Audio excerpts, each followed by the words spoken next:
I signed up for an art challenge while being on a full art block, which might have been the most frustrating or the smartest idea I've ever had. So the challenge is called Pen Store Talents and it's based in Sweden. You get 8 pens and you have to use them without using any other pens, and they are completely random. And you're only allowed to draw on the paper they send you. The finished piece will be displayed in the Stockholm subway together with thousands other artworks, so it's gonna be like the longest art exhibit. So I signed up.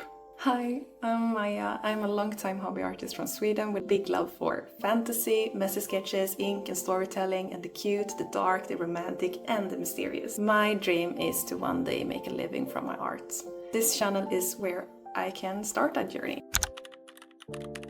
I ordered my starting kit and here are the pens that they sent me. So I got a blue Sharpie, pink normal pen, pen that's called Asparagus, which is an amazing name. Like one of those, erasable pens in red color with a nice one-piece image on it. A dark blue brush pen. Purple pen, also like a brush tip. A glitter pen, which is one of my favorite ones. And then the safe choice, a black pigment pen. And it's intense black, so it's very dark and has like a brush tip. So it's a good mix of colors. I'm unsure what I'm gonna do with them, but I think I have some ideas. So today I'm gonna go and try to turn these into a finished piece, and hopefully I'm gonna break my art block in the process. But first I need to figure out how these colors are even supposed to work together.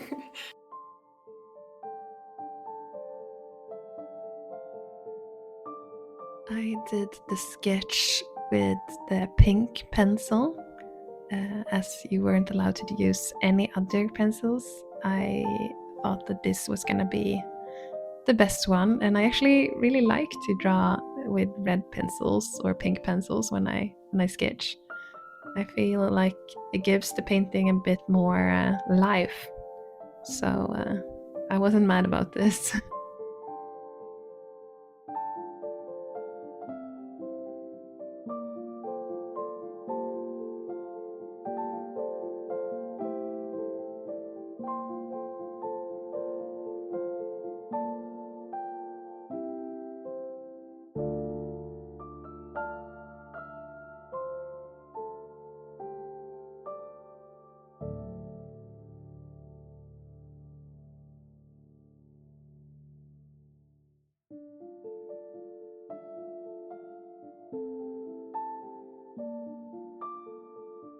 I love painting these traditional clothing. I think they are so beautiful.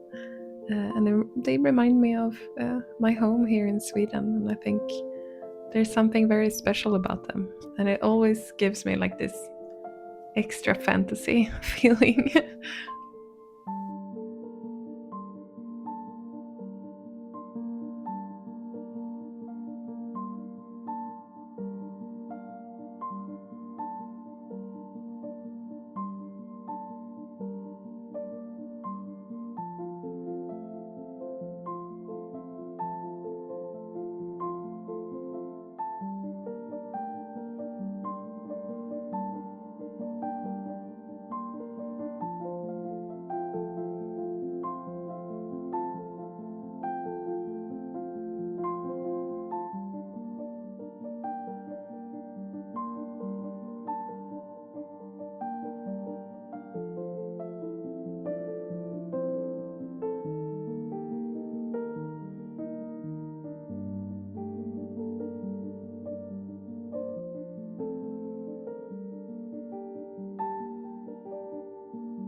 And here I'm creating this big flower, and I wanted the petals to like flow away from her. Um, Maybe not in like a harsh way, maybe like in a soft, almost like she is part of the flowers and she's releasing them, like her soul is releasing them. I know this is gonna be really philosophical, but for me it felt like it was her soul shattering out, but not like in a sad way, but like in a beautiful way. um yeah.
And I just kept adding more and more flowers and petals and everything, like dots and everything. I just wanted it to, feel like it's almost like exploding around her. And I thought that would be uh, like making a bigger impression on everyone.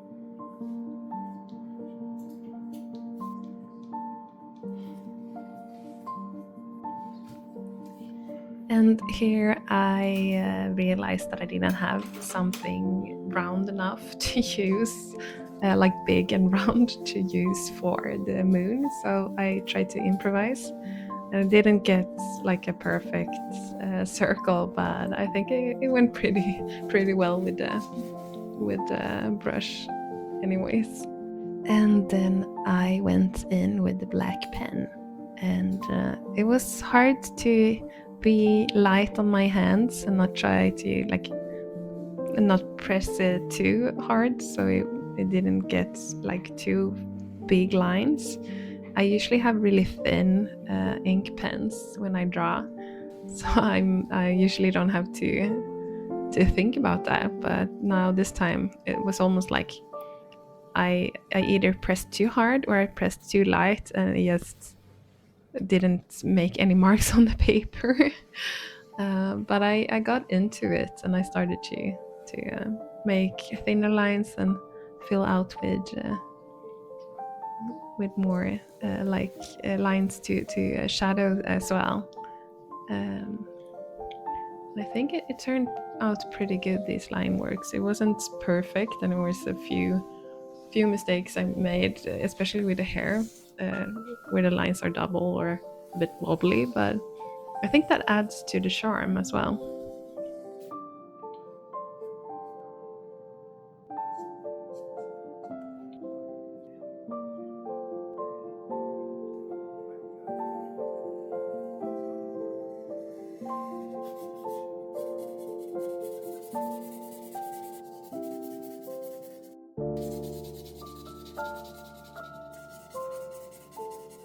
And I was really scared when doing this because I was afraid that the pen was gonna run out, but it didn't, so I'm happy about that.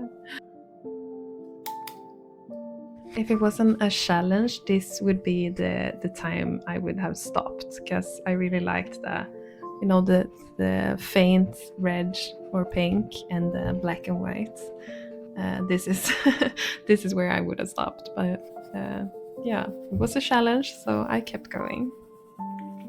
And I used the asparagus color on the hair, especially where the shadows were, and also on the leaves. Then I started with the purple pen on the flowers, and I also did the blue pen, and I smudged the pen with my finger to see if I could like drag it out and make it a bit fading over the flower. This was definitely the experimental phase of everything.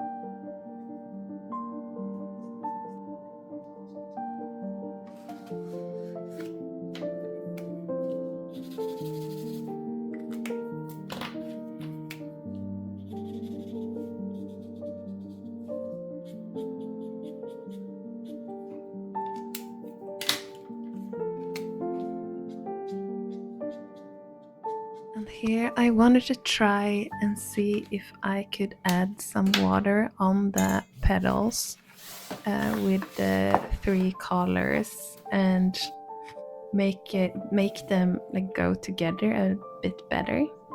And it worked, and I think it actually made the flowers more alive.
And I used the gold pen to fill in the small petals and also like the edges of the flowers, which I think really made it like more magical.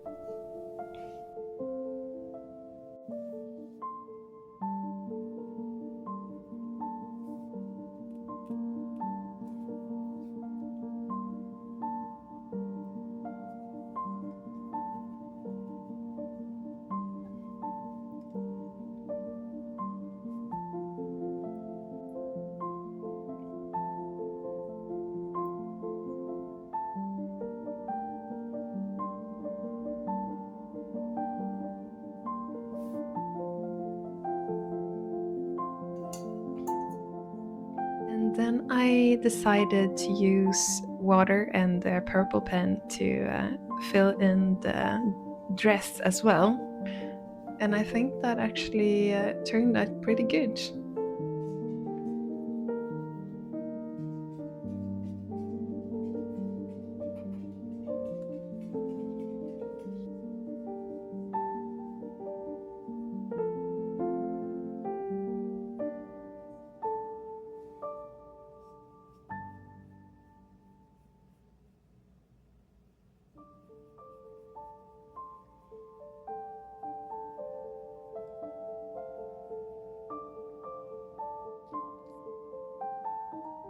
And I did the flowers on the dress with a blue pen.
And to add some depth to the dress, I used the black pen and water to make shadows on the dress to make the flowing fabric feel more alive.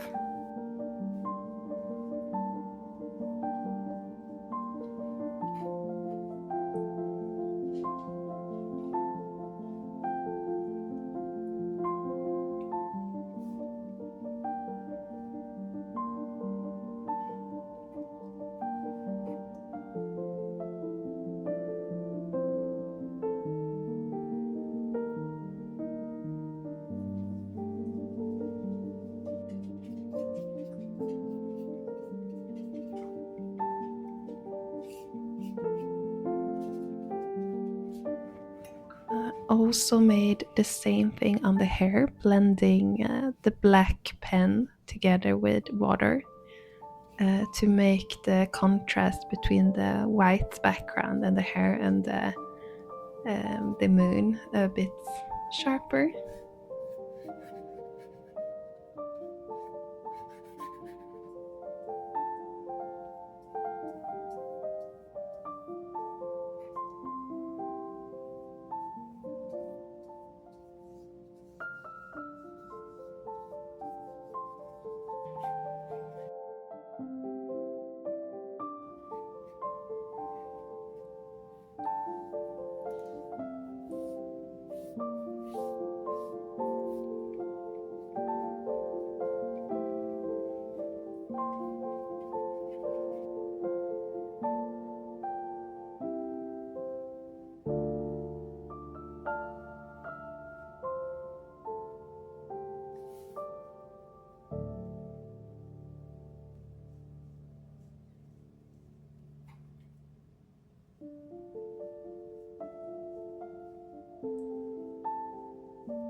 And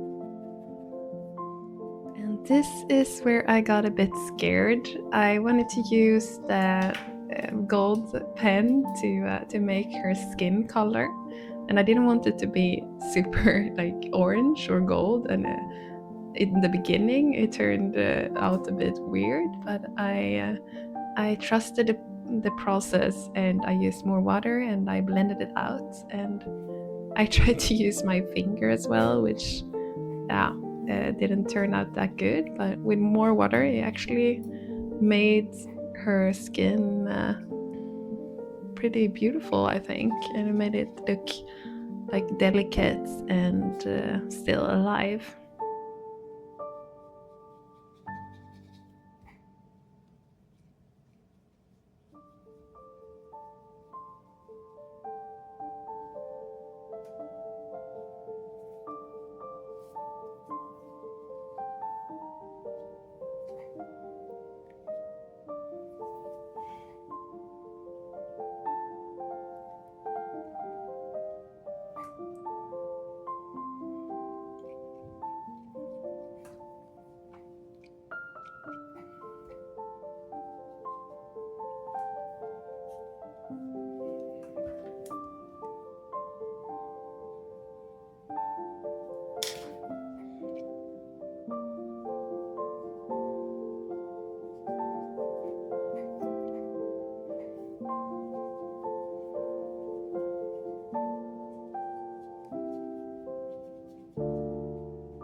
And to finish off the painting, I used the Sharpie and the gold pen to make some more petals and dots that was flowing out from her to make the painting even more explosive, and like they were really flowing out from her. And I think that was the perfect finish to this painting.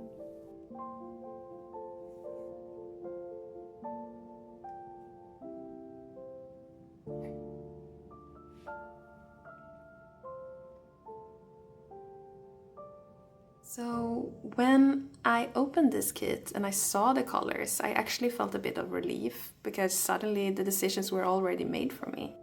I didn't choose the color palettes, I didn't choose the tools, so instead of asking what's the perfect choice, the only question left was how do I make this work? One of the interesting things about limitations is that they force you to be creative in a different way. When everything is possible, it's easy to hesitate, but when the options are limited, your brain starts looking for solutions instead. There's always a moment in every drawing where I feel like I ruined it. Normally that's when the art block wins and I just put it away. But with this challenge, stopping wasn't really an option. I wanted to send it in, I wanted to finish it. And somewhere in the middle of this drawing, something shifted. I stopped worrying about whether the piece would be good and I started to enjoy the process again. So did this challenge cure my art block? I'm not sure one drawing can do that, but it reminded me of something important. Sometimes the way out of creative block isn't more inspiration, it's fewer choices.